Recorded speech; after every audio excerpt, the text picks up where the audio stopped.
বাংলা ধারাবাহিকে জনপ্রিয় অভিনেত্রীর মধ্যে একজন হলেন অভিনেত্রী অঙ্কিতা মল্লিক।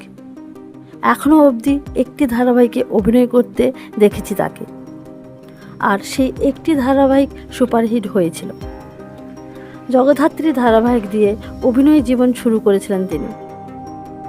যতদিন ধারাবাহিকটি সম্প্রচার হয়েছিল ততদিন টিআরপিতেও খুব ভালো দিয়েছিল।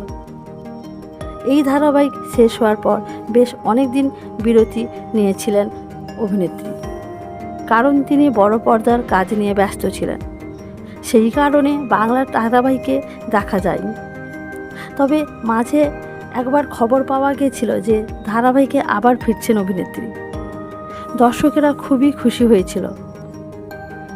আবার সেই সকল দর্শকদের জন্য কিন্তু এলো আবার খারাপ খবর। বেশ কয়েকদিন আগে শোনা যাচ্ছিল যে জি বাংলার নতুন ধারাবাহিক দুলারীতে নায়িকার ভূমিকায় অভিনয় করবেন।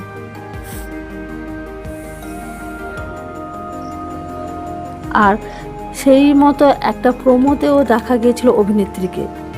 কিন্তু খবর পাওয়া যাচ্ছে জি বাংলার দুলারী ধারাবাহিকে নায়িকা হচ্ছেন না তিনি। কিন্তু সম্ভবত জি বাংলার কোনো এক নতুন ধারাবাহিকে দেখা যেতে পারে অভিনেত্রী অঙ্কিতা মল্লিককে।